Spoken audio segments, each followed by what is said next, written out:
Lights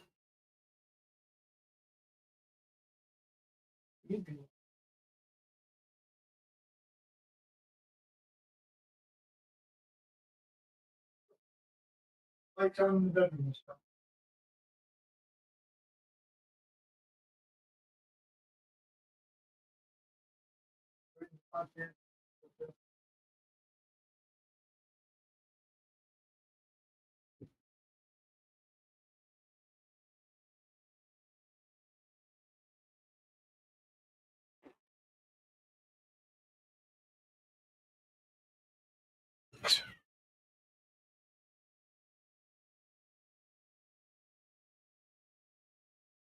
You lost me.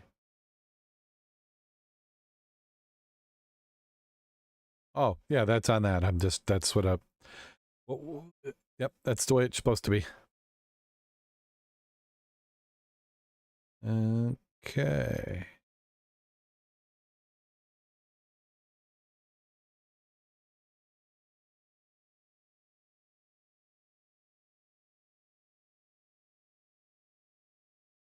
Scuba Obsessed is the weekly podcast. We talk about all things scuba diving, from cool new gear, the places to dive, and scuba news.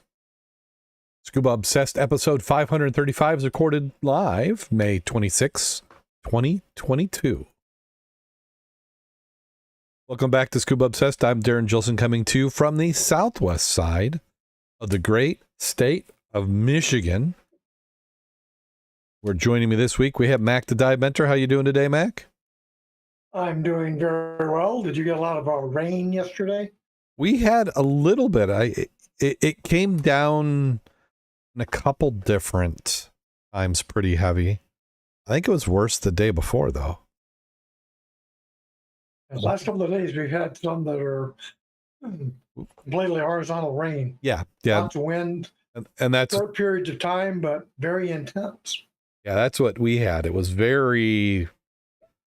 blowing, but it didn't do it for long. It was just for a little bit. Yeah, so the river diving's out right now. Yeah, it's probably going to be a little muddy. When I went by Hickory Creek today, I didn't look, but we're not super wet. You know, my front yard, my barometer doesn't have puddles. So if I don't have puddles, we didn't get a ton. It's soaked in pretty good around here. Yeah, and we need it. Some of the farmers were actually looking for a little bit of rain.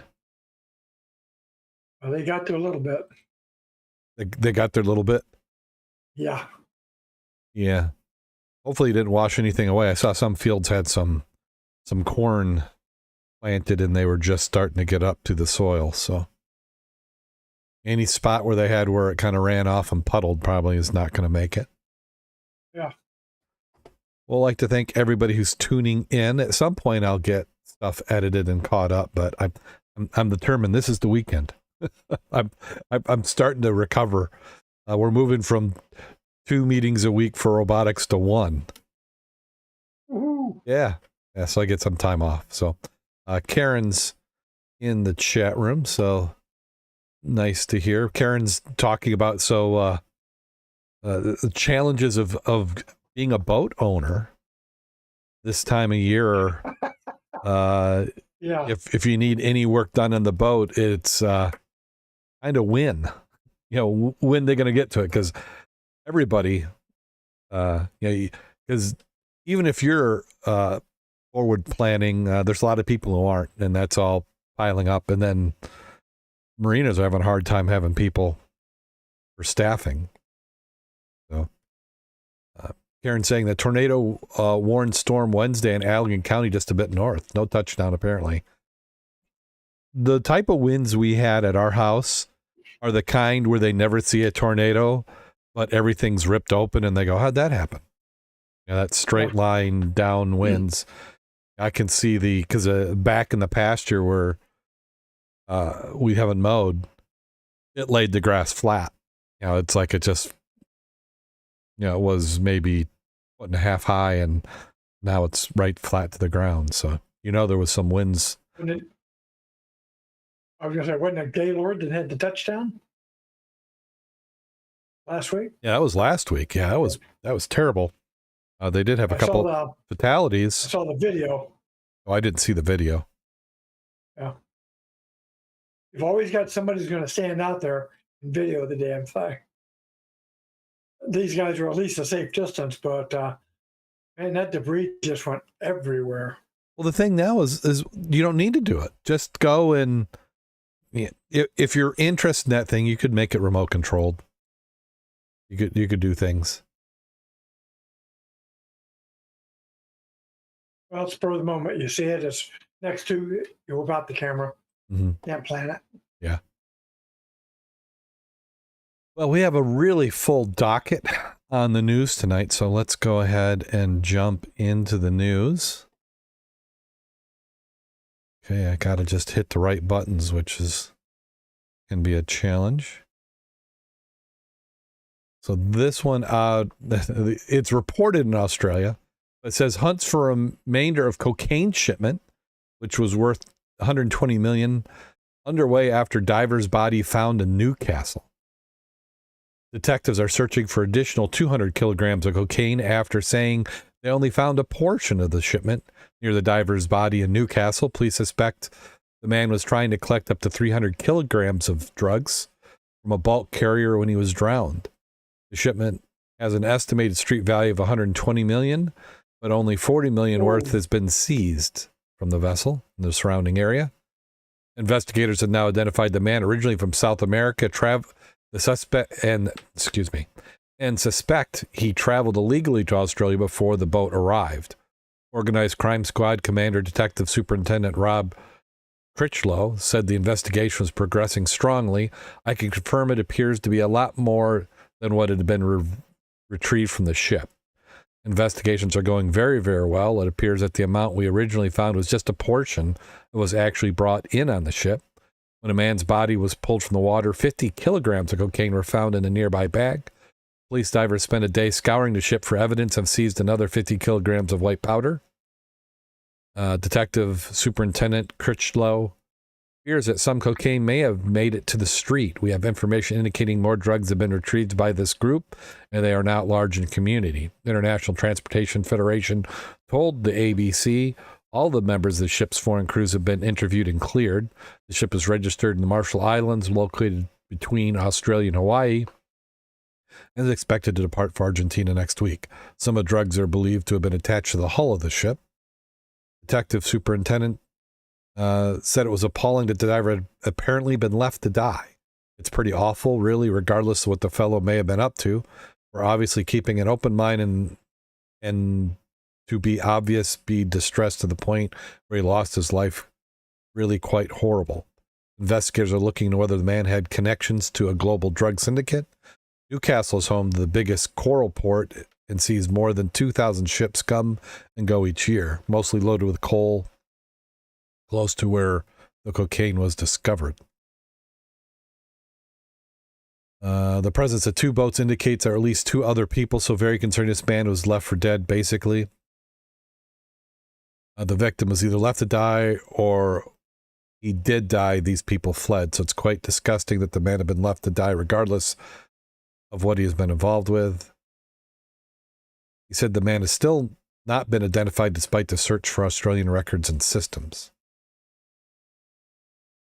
Port officials were first to notice something or someone floating in the water. It was clear he was wearing dive equipment and some pretty specialized equipment. That includes a rebreather, which allows people to stay underwater for long periods of time without giving out bubbles. It was packaged up in a way that appeared he brought from overseas. We're not 100% certain in saying this person was involved, but certainly is something we're looking at. And then you have another article in this one where they suspect extradited in cocaine diver case. Super yacht tour operator has been extradited from, Cairns to Sydney for a suspected role in a cocaine haul worth 20 million found near the dead diver in Newcastle. Foreign national James Blee was arrested Wednesday on his way to Cairns airport after he allegedly tried to flee the country. A handcuffed Blee was extradited to North South Wales. Is that North South Wales? Why NSW? Arriving in Sydney Airport on Friday, police confirmed to the AAP. Police said the 62-year-old was charged with importing a large commercial quantity of a border-controlled drug and a large commercial drug supply. Comes as police released CCTV images of two people wanted in relation to the death of the diver found near the brinks of the cocaine at Newcastle Port. Detective Critchlow said the pair were likely in Newcastle region between the 1st and the 11th of May. One man is described as South American in appearance, 178 centimeters tall and athletic build. The other is a woman, described as thin, tanned, about 150 to 160 centimeters tall, with blonde or gray hair. They believe they both entered the country illegally via ship. They said estimated another 50 kilograms of cocaine may have hit the streets already. He also alluded to transnational dimensions of illicit shipments extended neighboring Indonesia. Indonesian authorities on Sunday said 4 packages of cocaine weighing 180 kilograms of street value of more than 80 million were discovered near Java Merrick port after being dumped in the ocean. The logistics of this operation were huge, with many moving parts. Are looking at Indonesia and what may have happened there.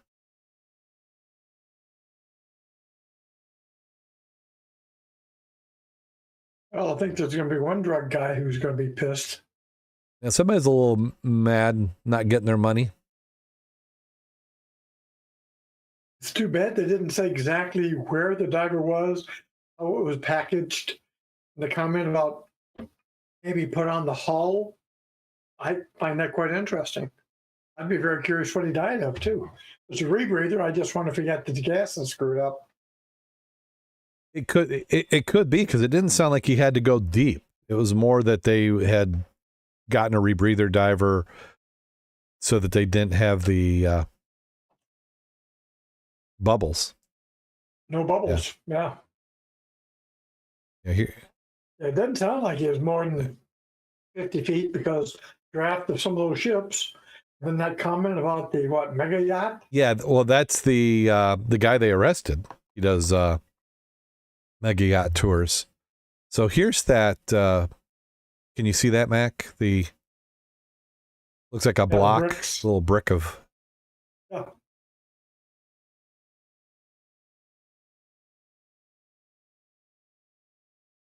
I just wonder how much went ashore too, and somebody found as a beachcombing.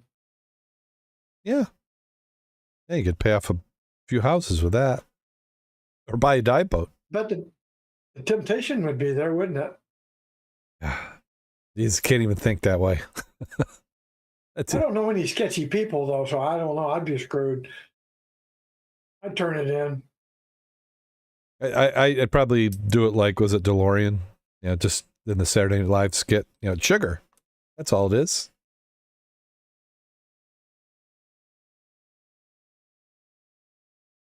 Hunt for the remainder of cocaine. So.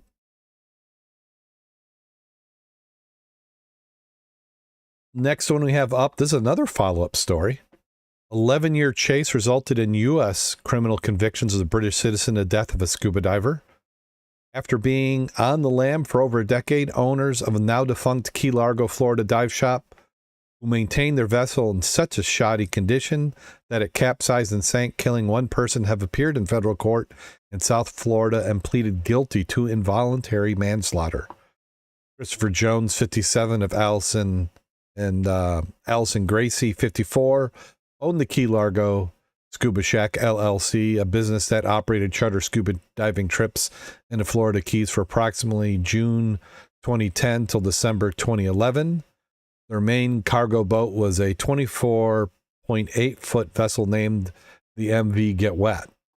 On December 18th, 2011, the Get Wet departed from the pier at the scuba trip with 2 crew members and 6 passengers. During the vessel's first dive stop, sea conditions went from calm to choppy, and the boat operator noticed that the bilge pump had failed. As the divers reboarded the boat after the dive, the vessel began taking on water, rolled heavily, capsized, quickly sank in about 30 feet to the ocean floor. During its ascent, a 300-pound bench was not properly secured to the vessel's deck detached. Made of buoyant material, the bench sprang towards the ocean surface as the vessel itself sank. The two large and heavy objects collided, pinning one passenger's legs against the vessel's windshield. The passenger was trapped and drowned. Once salvage, Coast Guard experts inspected the Get Wet and found serious deficiencies. Not one of the vessel's bilge compartments, the engine spaces below the ship's deck, was watertight. The aftmost bilge space, called the lazarette, was covered by a deck plate with holes for 30 bolts, of which 22 were missing and 8 were loose. Wow. I shouldn't laugh, but yeah. Don't you think you'd notice how many bolts missing? What that tells Any me, kind of well, it's like any kind of cursory inspection? you can tell the reliability of a computer by how many screws are missing in the back, and I think that's the case with some of this. Is that, you know, things have been put together, taken apart, put together, taken apart, and you just, every time you do that, you leave a few more off. And if you don't, I mean, you're not taking proper care. You know, oh, you can get by with 1 missing or 2 missing, but at some point that adds up. The wood at the bottom of the 300-pound bench was rotten. The screws intended to secure to the deck were too small. Beneath the deck, holes were allowed water to flow between the various bilge compartments, compromised all the bulkheads. Bilge pump had been disassembled and reassembled incorrectly. In addition, a criminal investigation following the death of the diver revealed Jones and Gracie knew before the tragedy the vessel needed repair. Jones and Gracie continued operating to Get Wet despite the following, all which occurred prior to December 18th, 2011.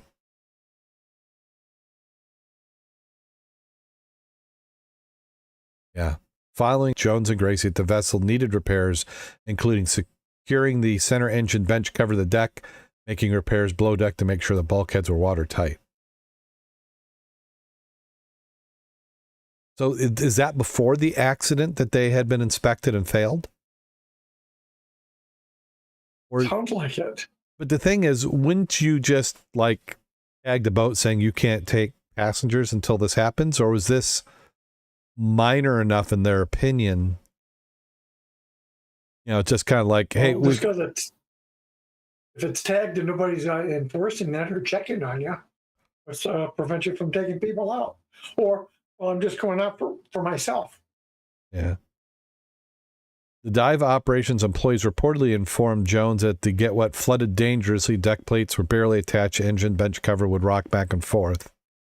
It broke down repeatedly. Equipment on the boat failed, including pumps intended to dewater the vessel. On one voyage with Gracie aboard as dive master, it almost sunk. And 2 months before the boat sunk, a marine salver towed the Get Wet to shore on 3 separate occasions. Shortly after the diver's death, they fled the after the death, they fled the United States, spent over 10 years evading extradition. Each time law enforcement located them. In 2021, they left France for Spain, where Spanish authorities took them into custody based on an Interpol red notice. January 2020, Jones and Gracie were extradited from Spain to the United States to face federal charges in Southern District of Florida. Sentencing is set for August 18th in the Key West Federal Courthouse before Judge James Lord King. Each defendant faces up to 8 years in federal prison. Yeah, it doesn't sound good for them. What do you think they'll do? Seriously, do you think they're going to get 8 years? Well, will they serve 8 years? Probably not. What they're going to do is they're going to... And will both of them share the same amount? You know, the shared liability? Well, they both fled. So they got... Yeah, they're going to have some... I would think some charges based on that. There's all sorts of things they can do. They get one to turn on the other, then whoever does that might get a lesser... They're married? Were they married? It doesn't sound like it, but they do. I mean, thinking that after they left, they were together would indicate they were some sort of couple. If they weren't, you would just split and go your own ways and say, yep, see you later. And, I'm guessing the boat was in that poor condition because they didn't have money, but they had enough money to go overseas and then avoid being taken for 10 I years. don't think they lived. What kind of life did they lead on the land, though? I don't know. Or is it just a case where they were just pulling money out of the operation and didn't really care? Mm-hmm.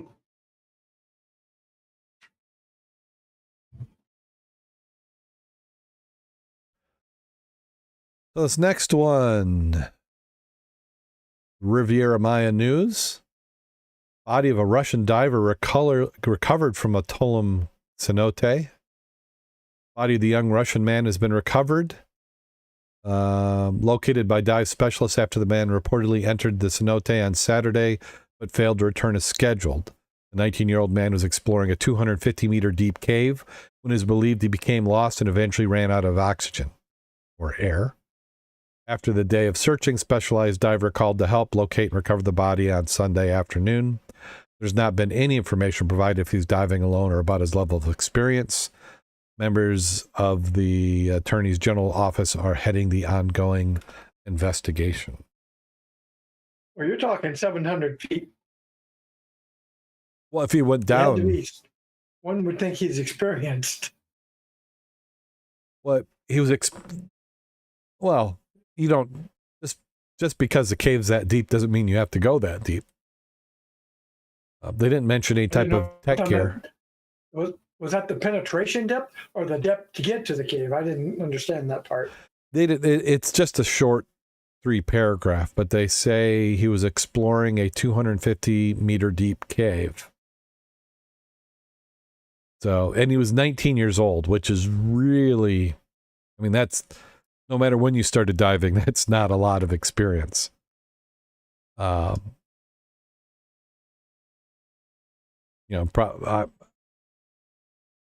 They didn't say, like you said, they didn't say if he was diving alone, but that would almost indicate that he's diving alone because they didn't mention anybody else with him. Yeah, I'll see if I can find a follow-up on that because I'm curious. And that was from April, so about a month since that happened.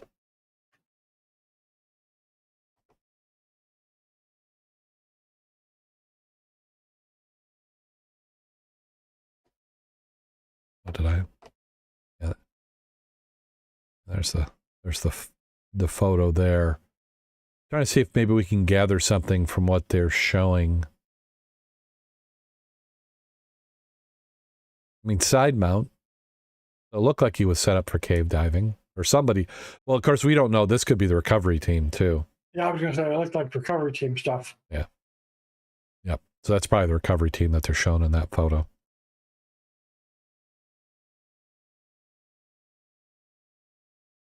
And then Scuba Diver Life is reporting this next one.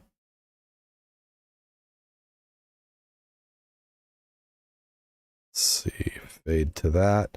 And the Darwin Arch collapses. The iconic Darwin Arch collapses in the Galapagos in front of divers on the Galapagos Aggressor 3.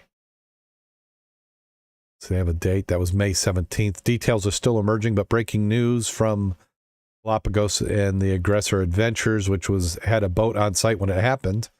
The iconic Darwin Arch in the Galapagos is no more. The morning at 11:20 a.m. local time, divers on board the Aggressor 3 witnessed the arch falling to sea, leaving behind only pillars. The effect of the collapse on the dive site itself is unknown. No divers were harmed to our knowledge. We will update this story as more details become available. I've seen pictures of the arch. So I was curious about that. There's any indication or bad seas, or did they have a sea quake? What made it do that? Well, it doesn't look like it because you look at the water, because these are, let's see, what's the date on this? Oh, this is May 2021. Boy, we're old to this. That was a little over a year ago. But the photo, I'm assuming the photos were taken right after it happened. And it doesn't look like, high seas or anything. Mm-hmm. Yeah, I mean, everything's going to go sometime. And that just looking at it before photo doesn't look like, you know, it would be super supported. Yeah. You know, I hadn't heard of this. Were we just being oblivious, or did everybody go, it's a rock? Don't know. I was not going to be in the local news. I know that. Yeah, so that's something we can probably find more up on. And then here we've got one moose jaw today, eh? Where's moose jaw out of? I guess I have to look now. I was gonna. Moose jaw sounds like a Canadian. Vancouver is awesome. Saskatchewan, it's a Canadian paper, which is talking about Barracuda Scuba Club. I don't know. In my mind, I was saying Bahamas. Moose Jaw Barracuda Scuba Club will hold its last event at Lovering Lake on June 12th before shutting down permanently due to lack of membership. The club dates back to 1980s and was formed to bring local enthusiasts together. Boy, we look a lot like that photo, don't we? The Moose Jaw Barracuda Scuba Club will hold its last event on June 12th before shutting down. Shutdown follows the demise of the main gathering and training location, the Scuba Guys Dive Shop, which closed along with numerous other businesses in 2018 and 19 due to the infamous High Street Wells construction fiasco. What that is? It just brings more questions, doesn't it? Mm-hmm. To have a construction fiasco. The club said the release that they had enjoyed a very close connection to the Scuba Guys Dive Shop, calling it a glue that held the club together. Dive Shop co-owner Greg Bathgate and Curtis Temple in National Park, Alberta, and many Saskatchewan locations. Members also enjoyed winter dive getaways in the Caribbean together. With funding support from Saskatchewan Parks Recreation Culture, BSC purchased Dive Shop, kept club members close and club dives well attended. After they lost the dive shop, said member Brian Langtree, COVID put the final nail in the coffin. In-person training, advanced diving certifications moved online as did club meetings. Membership continued to erode. The last official event at Loving Lake, considered the club's home lake, will be a celebration of scuba as a hobby and the years BSC members have enjoyed together. Tuesday nights were BSC dive nights. Members would meet the local dive shop, refill their tanks, buy any supplies they needed, and head to Lovering Lake. These regular dive nights replaced new divers' gain experience.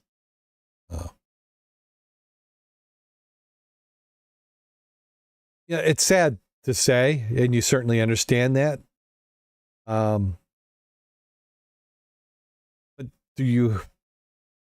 it seems like you could find alternate. I mean, considering how the challenges that we have at Dive Club, we've never been really a shop sponsored club. We've had members who've worked at dive shops. I mean, what's your take on this, Mac? Well, they had a good run. We've been in existence over 50 years. Actually, this is our 50th year.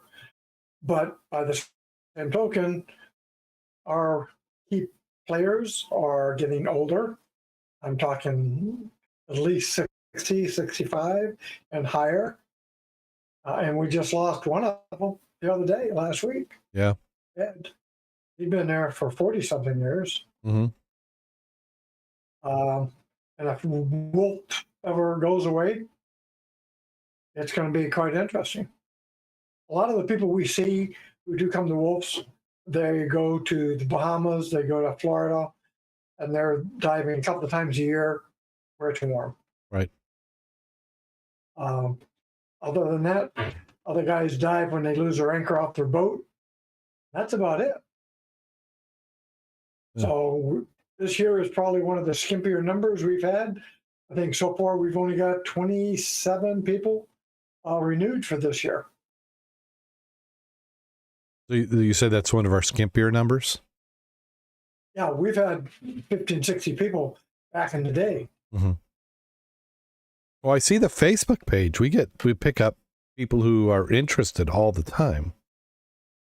Yeah, but they're all over the country too. Yeah, some of that, but it's. I mean, I have to say that our dive club tries to keep as solvent as possible. You know, you don't spend more than you make, and it comes out to if people want to come to the meetings or not. Maybe that's what it is. If the people they're showing in that photo are the last remaining members, you know, do you need a dive club for 4 people to get together?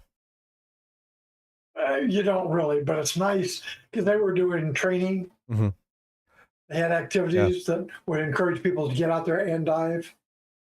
If you don't have that, a lot of people don't dive. Yeah.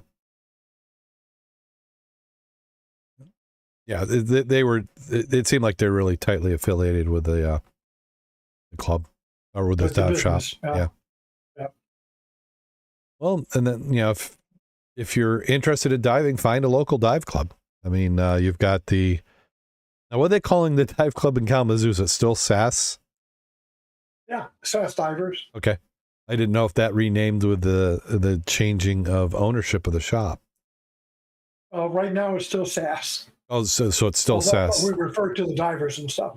Yeah, they do have that new name, and I can't think of it right now. Yeah, I can't either. He's just doing part-time at this juncture. But again, they support the dives. Mm-hmm. They provide avenues for the dive. And you've got a lot more people in that one area than we do in ours. Mm-hmm. They got the school, the colleges, Western, closer. So they got a lot of young people.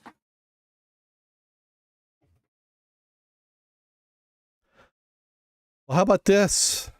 SpaceX Polaris Dawn team completes scuba training. Know its importance before spaceflight. So you see, Mac, scuba divers are just like astronauts. They should be pulling from us. They said as preparations for the highest ever orbital mission, the team of Polaris Dawn completed its first training event this week. Taking to Twitter, and the official handle of SpaceX's Polaris program shared pictures of the 4 members preparing for their mission targeted for launch after this year. The team completed its scuba training, which is critical preparation phase for astronauts before extra vehicle activities in space, the EVA. The Polaris Dawn crew completed their first training event. They like to repeat all the SEO they do here. Why is scuba training necessary before spaceflight? Lessons in scuba diving are important as they help astronauts during their EVAs or spacewalks. Notably, the Dawn crew also conduct spacewalks while donning brand new SpaceX suits during their mission. Notably, this would be the first ever commercial spacewalk in outer space mission. Scuba training is extremely helpful as underwater conditions on Earth are one of the best ways to recreate isolation and weightlessness of living and working in space.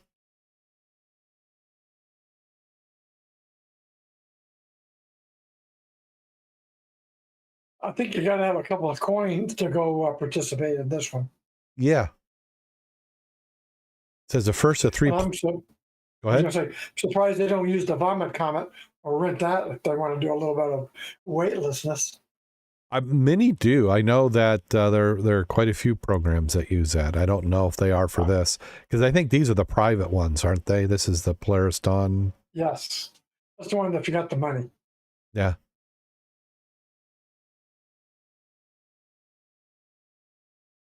I mean, I'd rather do that than climb Mount Everest. Oh, I would. Yeah, this would definitely be a blast, even if you are pooping in a bag.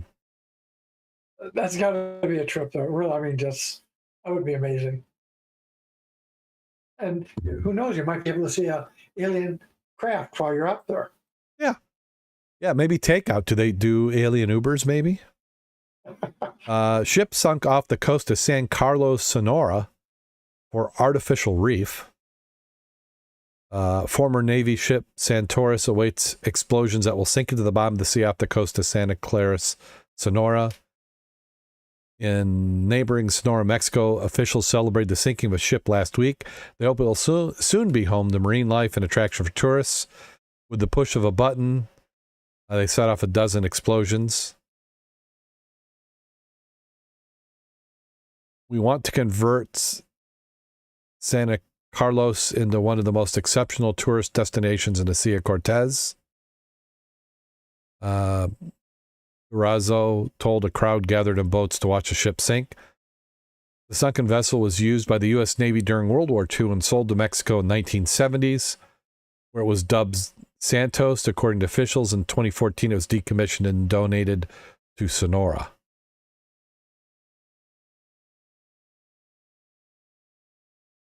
I always wonder if they did a good strip down of the asbestos, paint, and all that kind of stuff. You know, in a World War II era vessel, there was asbestos everywhere.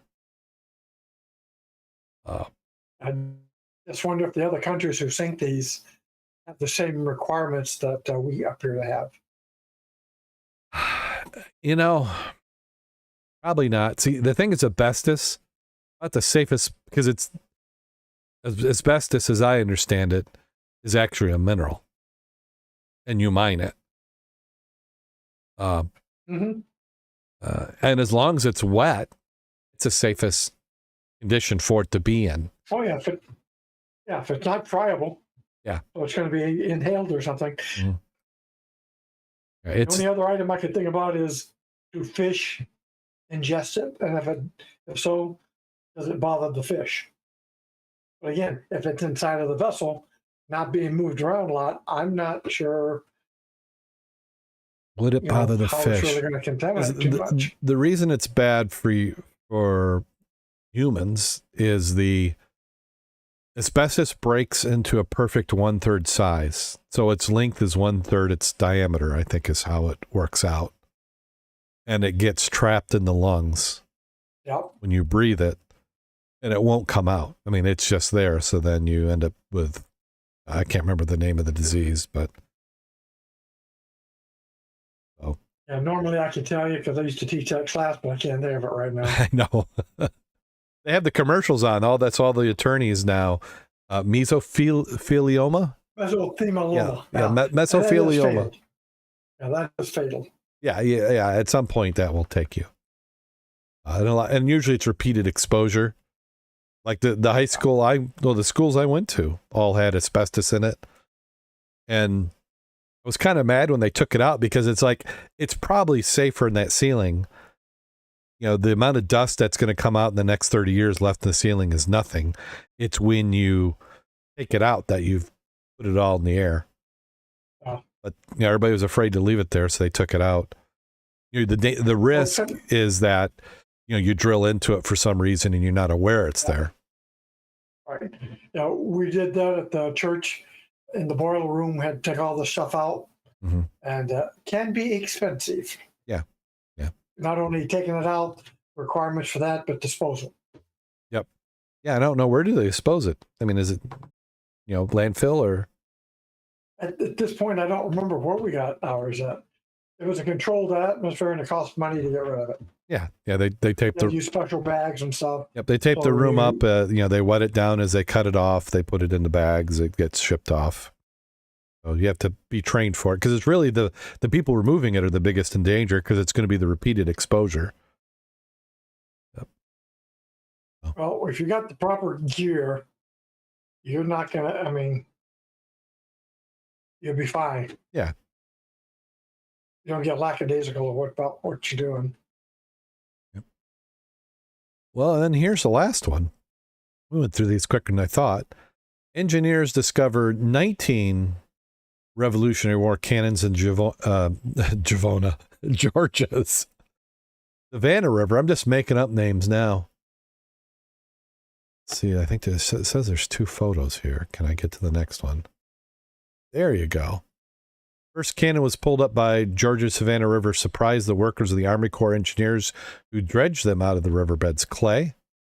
The next 2 spiked the interest and brought divers, archaeologists, sonar operators to search for more of the century-old treasures. They pulled up 12 more cannons. covered in rust, sediment, mussels. When experts began to lecture about the discoveries, they didn't even know that yet another cannon had been found. By the time the dredging project ended in March, the Corps had brought up 19 cannons to surface, all thought to be relics from a ship sunk in the American Revolution when the British occupied Savannah. Andrea Farmer, an archaeologist from the Savannah District of Army Corps of Engineers, said the cannons were most likely from the HMS Savannah, one of several British vessels sunk in the area called Five Fathom Hole. Savannah was sunk to block the advance of French troops who were allied with the rebels in September 1779. There are historical records from the time period that state she was sunk so quickly they left everything, the armaments and provision. Pretty much the only thing not on board were humans. If you were going to make a blockade, why wouldn't you have taken, how long does it take cannons off? I mean, it almost sounds like a panic, wouldn't it? It sounded like it. Yeah, because I mean, I'm just surprised if they found the cannon, what about the remains of the ship? They don't say a thing about that, just the cannons. Of course, if you had something, what are you going to do? You want the cannons first. Yeah. So by the fall of 1779, George Washington was trying to organize an offensive against the British along the revolutionary French allies. That October, American and French forces assaulted the city of Savannah by land in one of the deadliest battles of the war, known as the Siege of Savannah. They failed to dislodge the British, and the French fleet sailed home before the start of the hurricane season. The British didn't evacuate Savannah until years later in 1782. Savannah would have honestly looked a lot different today if she'd been able to attack via the water. Several entities have an interest in the future cannons, including the federal government, the British government, the state of Georgia, which owns the water. Yeah, see, all these things they've done where they say that military ships are forever owned. I mean, yeah. Yeah, governments get to make all the rules. I have a photo, or had a photo, of Civil War. And they're taking two barges across the river that I'm not going to say where it's at. And they dumped it. The barges sank. And I always wonder, did somebody ever go back and get those cannons out? You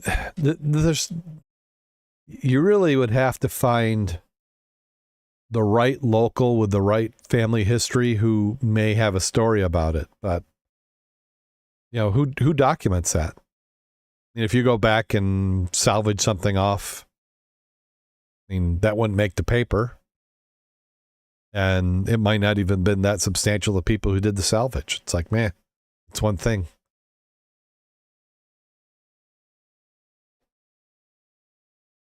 Just curious. Yep. So that does it for Scuba in the News. We had some nice weather here the last week. You know, we talked about rain at the beginning of the show, but we have had some water warming temperatures come up. Sadly, we have had some fatalities on the lake, people not respecting the undertow and getting in trouble. And those four young gentlemen went out to swim, and two came back. I lost two brothers. Yeah, brothers. Yeah. Yeah. You don't think when you and your kids are heading off the beach that they may not come back.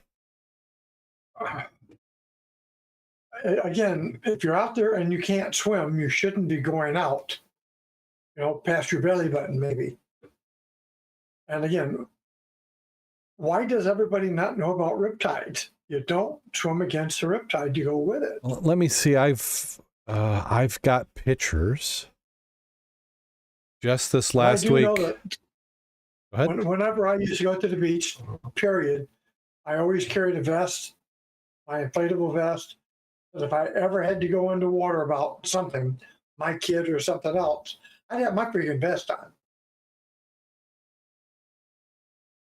So here is... Having something like that is the only smart way to do it.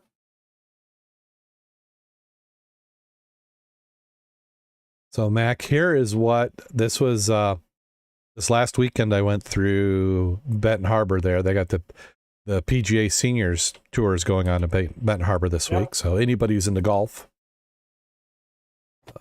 And here is the sign that is there, which is explaining riptides. And every beach that I'm aware of has this sign. Yes. Any state type beach has that. You can't get to the water line without going right by it. Yep. In English and Spanish. And it says dangerous currents may be present. And they've got a drawing which shows how, or one-way rip currents work. That's one that's going straight out, but I think frequently they angle along the beach. It depends on where the sandbars are. It says, if caught in the rip current, don't fight the current. Swim out of the current, then the shore. If you can't escape, float, or tread water. If you need help, call the waves for assistance. And it comes down to panic. You know, you able to hear me? Yeah. Okay. It looked like the internet just completely clamped off there for a second. But yeah, you had to tread water. So, but yeah, I could even today. Well, now I'm extra buoyant, so it's not a problem. But I could when I was thin enough to just sink like a rock. I could easily tread water for 15 minutes, if not longer. And then swimming, you don't have a life jacket, but in the boats you do.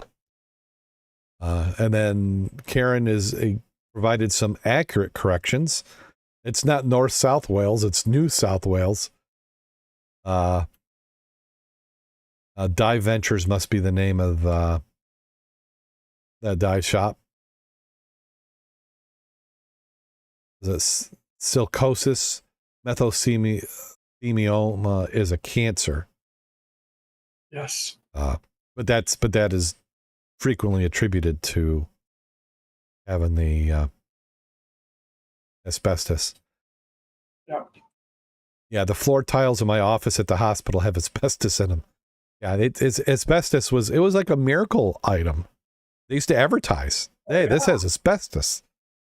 And it made a difference, you know, not surviving fires, but buildings catching on fire went down greatly. I mean, that's why you used them in, you know, a lot of your boiler rooms. They made a good insulation, you know, kind of like how you made fire blankets. Yeah, rock wool is a current, which is a clay mineral that's not asbestos. It's just we learn. So the ones where it really harmed were workers who had been, you know, weren't using any. You didn't think you use respirators, but you're just handling it all day for years and years on end. A lot of people in the military had extensive exposure, especially if they're doing refits on vessels. Yeah, Karen's saying in the saltwater, woodworms, saltwater and woodworms will have eaten the ships. Yeah, in many coastal areas that will happen. Yeah, we're kind of fortunate in the Great Lakes where wood lasts much longer. There's some areas where they don't have enough oxygen for the worms, or conditions aren't for them. They'll find boats, but typically it's not much left.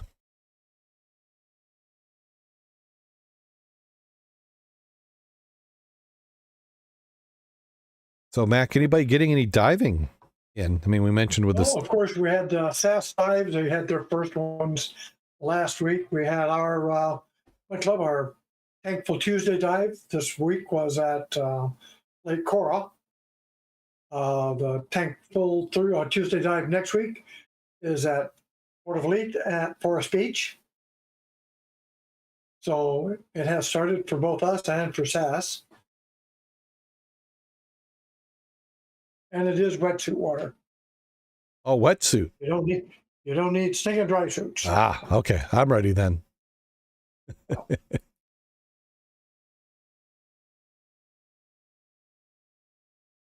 Do you have a dive safety story for this week? Well, it's a continuation of what we're always talking about of preparedness for diving. So the comment here is, how do you return to diving safely? And it is a step-by-step method. Inactivity is one of your biggest culprits for divers getting injured or hurt or dead. There are many reasons divers might not die for a while. The important thing to address is potential issues before you get back into it. First item is what kept you from diving. Was it illness or injury that kept you away? And while acute injuries or illnesses are not compatible with diving, even the common cold should be keeping you out of the water, at least temporarily. Some illnesses may affect your physical activity for a prolonged period of time or permanently, i.e. COVID-19. They're still trying to determine what effect that has on people who had the long-term or even short-term COVID. It's still not solid on if that's a good idea or not a good idea to be diving when you've had COVID. But consulting your physician is primary number one. If you're going to be diving, he should have been, or you should have requested x-rays of your lungs to see if there's any issues. At a minimum, that's what they're referring here. The other aspect is, how does inactivity affect your return to diving? And like always, diving requires special skills learned upon and learned during training and maintained through practice. It's use it or lose it. And it's especially true in diving. Now, while some skills degrade somewhat with the little 6 months of inactivity, most dive educators and instructors consider inactivity for 1 or 2 years sufficient to warrant total refresher training. If your absence was due to twists and turns in your life's journey, and you're still healthy and fit, you want to focus on your skills and your equipment. If you're out because of illness or injury, review your health is extremely important. You couldn't dive, because of the pandemic. Focus on public health and travel guidance for the proper, from the proper authorities. Now, return to diving tips for specific periods of inactivity. If you have not been diving for a long time, consider how you may have changed and what changes may have occurred in the diving world. You may need to take action in multiple areas and thus devise a personal return to diving plan. Even if you're an experienced diver, you should not skip these steps. And to keep in mind, there's more to this than just your diving skills. You may need to refresh your first aid skills, your recovery skills. Now, the Recreational Scuba Training Council, I think it's called the RSTC, they put out a medical form. Patty also uses that one, that says, this is what you should consider. If you've been out of diving for months, it's never bad to have a physical to evaluate in yourself of how good a shape you're in. Personal activity, and do your self-assessment. Always do a refresher dive in a benign or very non-threatening environment, and make sure your equipment's maintained. So if you haven't been diving for 1 to 3 years, definitely get a manual or get a physical. Make sure you've been in the swimming pool, done your swimming test, and supervised fitness training is never a bad idea. They talk about a comprehensive refresher course, and make sure your equipment has been professionally serviced and looked at. If it's been 10 more years, you need to be going back to entry-level dive classes and or at the minimum, that kind of evaluation by a certified instructor. Never a bad idea to do a full open water course, and at a minimum, do some kind of update with certified instructors. Key item, plan your dive your plan, be safe. Good recommendations. Just for grins and giggles, I went through the RSTC requirements. My doctor would be thinking very hard about whether or not I would go diving again. It has a lot of items that once you were past 55, they like to see having been done or verified. Mm-hmm. Like if you're on cholesterol medication, if you're on blood pressure medication, you've had any kind of pulmonary issues, if you've had a minor even TIA that you had no problem with, those items should be considered for evaluation Because independently, you may think you're good, but your body may not be, on the same page you are. Yes. Yep. So it's good to get medical care, do your checkups, and let your doctor know that you do scuba dive. I'm fortunate that my general practitioner is a scuba diver, so he's familiar with the stresses and activities. Well, the key other item, though, is there's no way I could do dives I did 2-3 years ago. Just can't do it. Mm-hmm. Don't have the endurance and don't have the physical stamina anymore. So I do what I like to do, which is shallow water metal detecting. Yeah. About the only times I go deeper than 20 feet is I'm on a shipwreck, and it's always the Havana. Yep. And I haven't dove, deep in 4 or 5 years. So I would be very leery about diving. If I did, I'd be extremely conservative. Yeah. Well, and with diving, I mean, the interesting stuff to see is on the top and on the bottom. The rest of it just pass through. So, yeah, I'm not. Yeah. I have to work my way up to the deep dives, and I haven't done deep dives in a few years. And the river I love, but the key item there, you got to watch out for them damn currents. Yeah. If you're on one side of the river, getting over is usually not the problem. It's coming back because you're already tired, low on air, and you got a grub full of bottles. It's nice when you got the boat that can ferry you across. Absolutely. Yeah. And it's always nice having a boat out there for safety. Mm-hmm. Yeah. I think one of the key items I'd like to do this year on river dives is we limit the time when you go in and come back out. So we're not out there from anywhere an hour to 2.5 hours. It needs to be a little more planned, especially if we have people we don't know. Yeah. So we'll say, we're going to go out there 1 hour. You come up and you see the recall flag, the pop-up flag, time to come on in. Yeah. Yeah. Because I've been guilty of being the last one out in the older days. Yeah. Yep. Let's see. Do we have anything else that we need to cover? I mean, Karen, I think we talked a little bit about it last week, but she said Cozumel was awesome. So glad you had a great trip. Oh, absolutely. Yeah. Enjoyed the pictures too. Yeah. Yeah, great shots. Even if I can't go, it's nice to know we have club members out there who are getting out and doing it. Yeah. And live vicariously through others. Yes. Oh. Yeah. They had a good time and come back safe. We had a good time. Excellent. Of course, we're a little jealous, green around the gills. Yeah.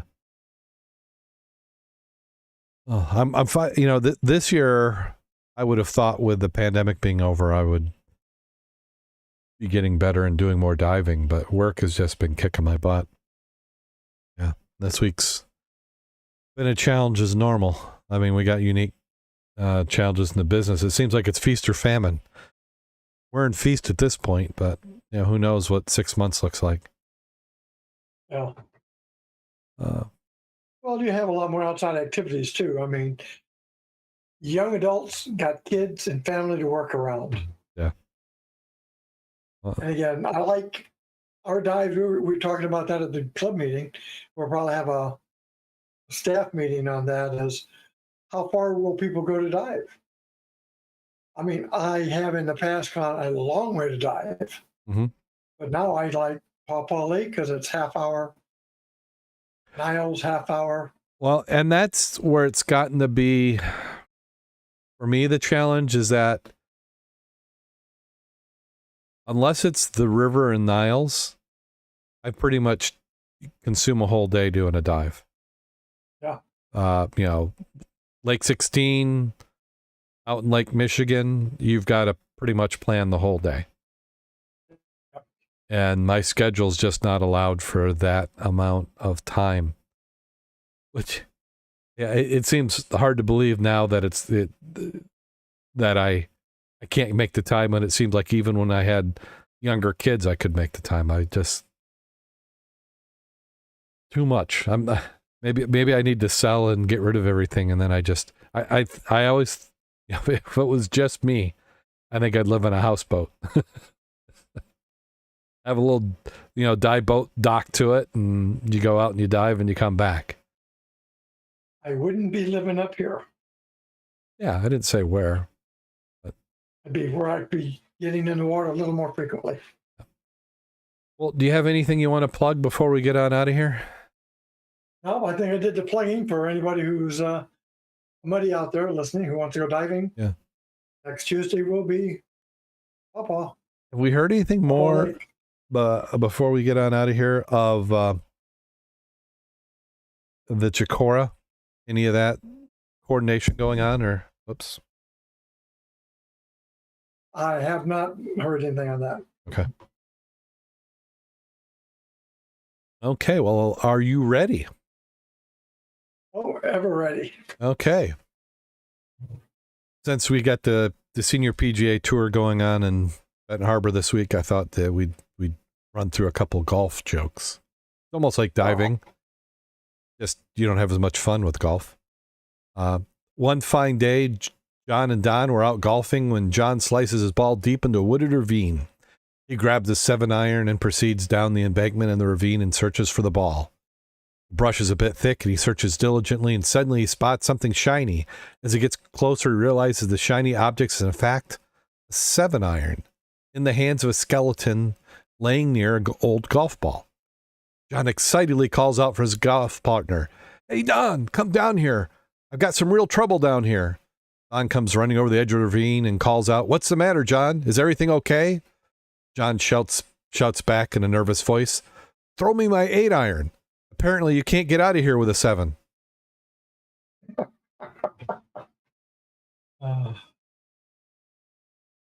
And then, something is when you're out golfing, you have to play it safe. Montana has issued this advisory from the Fish and Wildlife to advise golfers to take extra precautions and to be on alert for bears when playing in the Gallatin, Helena, and Lewis and Clark National Forest golf courses. They advise golfers to wear noise-producing devices such as bells on their clothing to be alert, not to startle the bears unexpectedly. They also advise golfers to carry pepper spray in the case of an encounter with a bear. They say it's a good idea to watch for bear activity, of course. They recommend that golfers be educated so they can recognize the difference between black bear and grizzly bear droppings. Black bear droppings are small, contain nuts, berries, and possibly squirrel, rabbit, or gopher fur. Grizzly bear droppings have small bells, golf gloves, sunglasses, and other golf items, and usually smell like pepper spray. That one's good. I like that one. So on that note, go out there and get wet. And stay safe.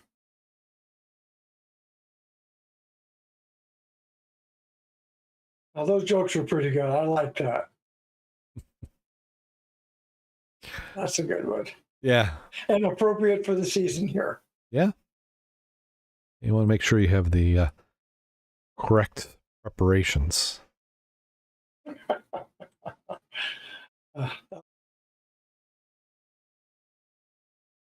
That was just I did a search like I do for the other jokes. The website was myrtlebeachgolf.com.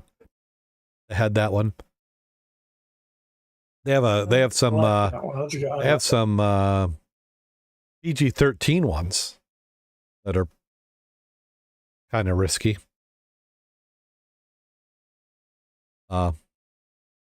You want to hear some of the other ones then? I mean, yeah, you're not broadcast. I mean, you're not recording it, right? Yeah, right. Yeah, it's not being recorded. Yeah. Oh, hell yeah.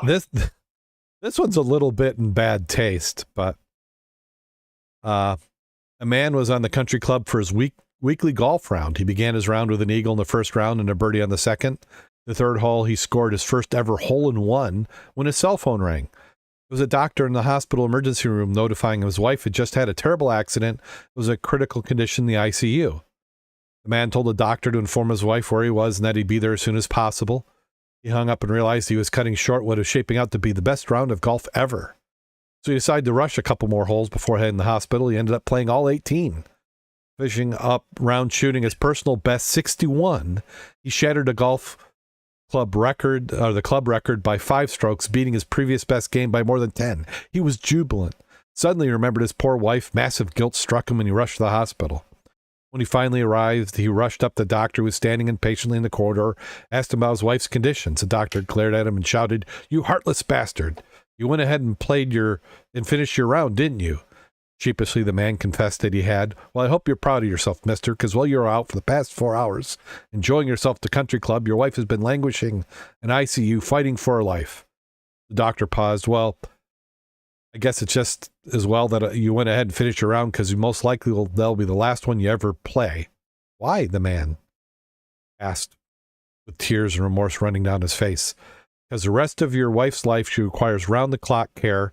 She won't be able to eat, move, or speak. Furthermore, she won't be able to control any of her bowel movements. You'll be the caregiver for the next 30 years. The man was beside himself with guilt and grief. He totally broke down and sobbed uncontrollably.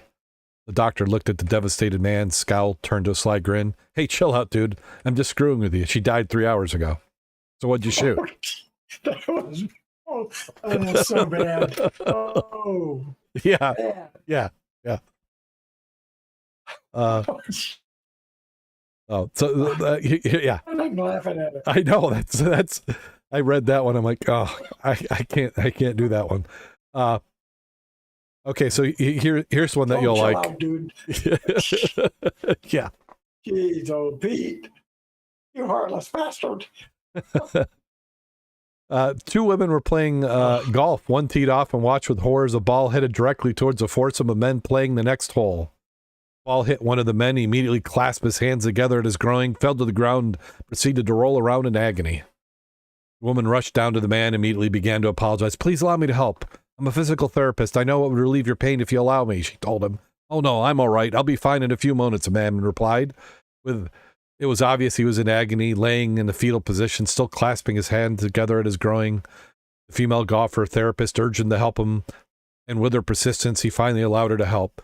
She gently took his hands away, laid him to the side, loosened his pants, and put her hands inside. She administered tender and artful massage to the area. Several long moments, asked, "How's that feel?" He replied, "Wow, that feels great, but my thumb still hurts like hell."